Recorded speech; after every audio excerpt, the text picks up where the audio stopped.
Facebook នៅខ្មែរដែលយើង set up កុងធនាគារនៅខ្មែរហ្នឹងតើយើងអាចរកលុយបានអត់បងប្អូនទាំងអស់គ្នានៅតែមានអ្នកដែលបងប្អូនទាំងអស់គ្នា Facebook យើងអាចបើករលុយនៅខ្មែរយើងបាន 100% បងប្អូនយើងអាចដាក់កុងខ្មែរក៏ដូចជា set up admin ខ្មែរទីតាំងខ្មែរបាន 100% ហើយអញ្ចឹងបងប្អូនណាដែលមានការព្រួយបារម្ភរឿងហ្នឹងកុំព្រួយបារម្ភទៀតអីឲ្យតែគេទម្លាក់ pool ឲ្យរលុយបងប្អូនអាច set up admin ខ្មែរកុងខ្មែរបានអញ្ចឹងចង់ដឹងច្បាស់ថាវាត្រូវយ៉ាងណាសូមស្ដាប់បងប្រុសខាងលើ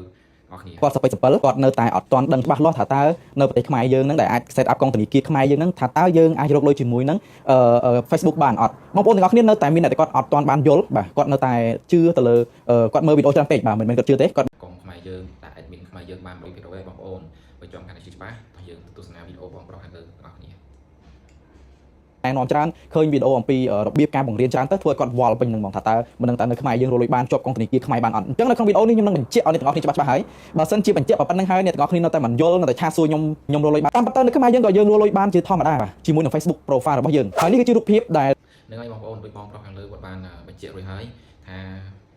មានបងប្អូនមួយចំនួនធំគាត់នៅតែស្ពេចសពិលរឿងការមិនច្បាស់រឿង set up ថា admin នៅណាកុងធនាគារនៅណាដាក់នៅខ្មែរបានអត់អីចឹង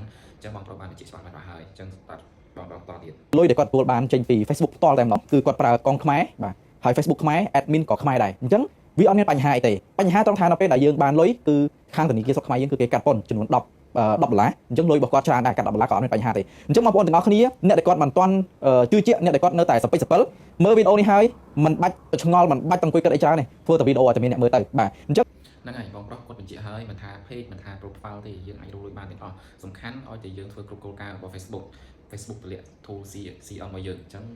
យើងអាចបើកការរកលុយដាក់កុងខ្មែរនៅខ្មែរបានទាំងអស់ហើយបងប្អូនសម្រាប់វីដេអូនេះខ្ញុំនឹងធ្វើការចែករំលែកអ្នកទាំងអស់គ្នាឲ្យយល់អំពីការ set up កុងក្រៅប្រទេសនិងការ set up កុងក្នុងប្រទេសរបស់យើងសម្រាប់បងមួយចំនួនដែលគាត់តែងតែចែករំលែកអំពីកុងក្រៅប្រទេសនិង admin ក្រៅប្រទេសដោយសារតែគាត់ធ្វើ content ក្រៅប្រទេសគាត់ធ្វើ admin ក្រៅប្រទេសអញ្ចឹង admin ប្រទេសណាវាជាប់កុងធនាគារប្រទេសហ្នឹងហើយបងប្អូនទាំងអស់គ្នាកុំឆ្ងល់ឧទាហរណ៍ថាបើសិនជាខ្ញុំធ្លាប់ធ្វើវីដេអូពីមុនខ្ញុំធ្វើវីដេអូនៅប្រទេសថៃអញ្ចឹងគឺកុងធនាគាររបស់ខ្ញុំហ្នឹងវាចាប់ប្រទេសថៃអូតូអញ្ចឹងខ្ញុំត្រូវតែរកកុងនៅប្រទេសថៃធ្វើយ៉ាងណាដើម្បីហ្នឹងហើយបងអ្វីសំខាន់គឺយើងត្រូវធ្វើម៉េច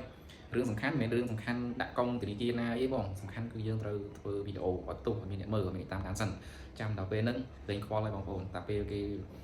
មាន view ច្រើនមានគេតាមដានច្រើនបងប្អូនខ្វល់ដាក់កុងខ្មែរទីតាំងខ្មែរ admin ខ្មែរបាន 100% បងប្អូនកុំខ្វល់ច្រើនអ្វីសំខាន់បងប្អូនត្រូវខ្វល់ហ្នឹងគឺធ្វើវីដេអូឲ្យទុះឲ្យមានអ្នកមើលមានអ្នកគ្រប់គ្រងអញ្ចឹងបងប្អូនទទួលបានជោគជ័យបងប្អូនបងប្អូនមិនទាន់យល់ច្បាស់ត្រង់ចំណុចណានេះគឺជា Facebook page របស់បងប្រុសអញ្ចឹងបងប្អូនអាចចូលទៅតាមដានគាត់បានហើយមើលវីដេអូបន្ថែមបានអរគុណ